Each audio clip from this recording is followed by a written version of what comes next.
25 अगस्त 1989 Voyager 2 launch होने के 12 साल के बाद नेपट्यून के पास पहुंचता है। इस गैस जायंट से मात्र 4800 किलोमीटर की दूरी पे वॉयेजर 2 फ्लाई करता है। नेपट्यून के इतने करीब ना इससे पहले कोई स्पेसक्राफ्ट गया था, ना इसके बाद कोई गया। ढेर सारा साइंटिफिक डेटा कलेक्ट करने के साथ साथ वॉयेजर 2 ने नेपट्यून और उसके मून्स की 9000 से भी ज्यादा तस्वीरें खींची। इन तस्वीरों और डेटा की मदद से एस्ट्रोनॉमर्स ने नेपट्यून पे कई सारी नई डिस्कवरीज करी। नेपट्यून के तस्वीरों में एस्ट्रोनॉमर्स को एक डार्क पैच भी दिखा। ये डार्क पैच एग्जैक्टली क्या है, उनको इसका जरा भी अंदाजा नहीं था।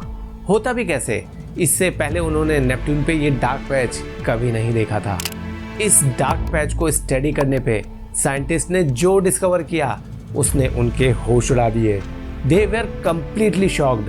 नेपट्यून पे कुछ ऐसा भी दिख सकता है, ये उन्होंने कभी सोचा नहीं था। फ्रेंड्स, नेपट्यून हमारे सोलर सिस्टम का 4th लार्जेस्ट प्लेनेट है। ये प्लेनेट इतना बड़ा है कि इसमें 57 अर्थ्स फिट हो जाएं। बड़ा होने के बावजूद नेपट्यून अपने एक्सिस पे इतनी तेजी से घूमता है कि यहाँ एक दिन 16 घंटों का ही होता है। नेपट्यून को सन का एक चक्कर लगाने में बहुत समय लगता है। एग्जैक्टली कितना समय लगता है, ये जानने से पहले मैं आपको एक इंटरेस्टिंग बात बताना चाहता हूँ। नेपट्यून प्लेनेट 1846 में डिस्कवर हुआ था। हम तब से इसको ऑब्जर्व करते आ रहे हैं। ईयर 2011 में नेपट्यून ने अपना पहला ऑर्बिट कंप्लीट किया था। अब आप कैलकुलेट करिए नेपट्यून को एक चक्कर लगाने में कितना समय लगता है।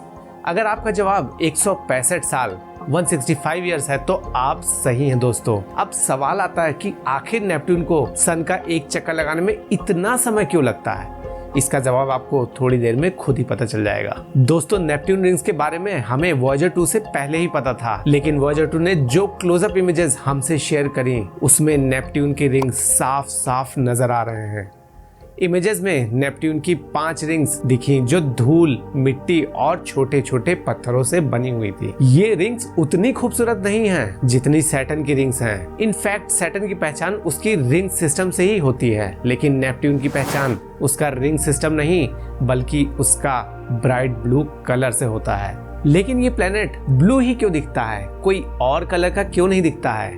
हमें इसका जवाब भी वॉयेजर 2 से भेजे गए नेपट्यून के एटमॉस्फेरिक डिटेल से मिलता है। नेपट्यून के एटमॉस्फेयर को वॉयेजर 2 से स्टडी करने पर पता चलता है कि इसके सेंटर में एक रॉकी कोर है जो वाटर, अमोनिया और मीथेन आइस के एक थिक एटमॉस्फेयर से ढका हुआ है। नेपट्यून का एटमॉस्फेयर हाइड्रोजन, हीलियम और स्मॉल अमाउंट ऑफ मेथेन से बना हुआ है। फ्रेंड्स, एटमॉस्फेयर में मौजूद इस मेथेन की वजह से ही नेपट्यून ब्राइट ब्लू कलर का दिखता है। हमें पता है कि सूरज की व्हाइट लाइट 7 कलर्स के मिक्सचर से बनती है, violet, indigo, blue, green, yellow, orange और रेड। मेथेन प्लेनेट पे पड़ रही सनलाइट के रेड वेवलेंथ को तो ऑब्जर्व कर लेती है, लेकिन ब्लू वेवलेंथ को वो वापस स्पेस में रिफ्लेक्ट कर देती है। इसी वजह से ये प्लेनेट ब्राइट ब्लू कलर का दिखता है। फ्रेंड्स, नेपट्यून हमारे सोलर सिस्टम का 8th और आउटर मोस्ट प्लेनेट है। अर्थ के कंपैरिजन में नेपट्यून सन से 30 गुना ज्यादा दूरी पे है। इसकी ऑर्बिट अर्थ से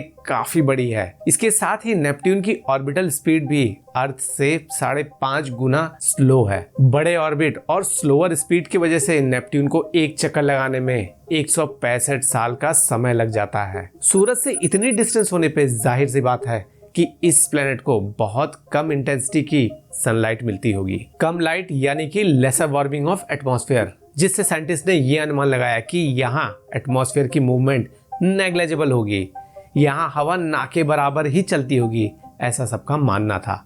लेकिन हम गलत थे दोस्तों। नेपट्यून पे हवा की रफ्तार बहुत तेज होती है। यहाँ हवा की स्पीड 1800 से 2000 किलोमीटर प्रति घंटे की होती है। इतनी तेज हवा सोलर सिस्टम के किसी भी प्लेनेट पे नहीं चलती है। एस्ट्रोनॉमर्स को नेपट्यून के सदर्न हेमिस्फीयर में जो डार्क पैच दिखा था वो असल में तेज रफ्तार से घूमते एंटी साइक्लोन्स हैं।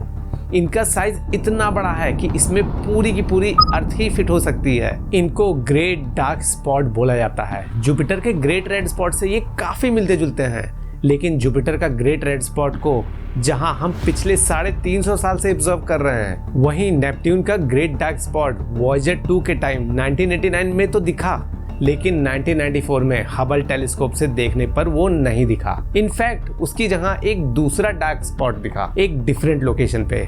नेपट्टून पे हवा इतने तेज क्यों चल रही है और यहाँ एंटी साइक्लोन्स कैसे बन रहे हैं, ये अभी के लिए एक मिस्ट्री है। फ्रेंड्स, वॉयेजर 2 ने नेपट्टून के साथ साथ जुपिटर, सैटर्न और यूरेनस को भी डिटेल में स्टडी किया है और उनकी कई सारी इमेजेस हमसे शेयर करी है, जिससे हमने इन प्लैनेट्स और उनके मून्स पे कई नई डिस्कवरीज करी। इन आइकॉनिक इमेजेस को अगर आप देखना चाहते हैं तो यहाँ क्लिक करिए। मिलते हैं आपसे नेक्स्ट वीडियो में, तब तक के लिए बाय।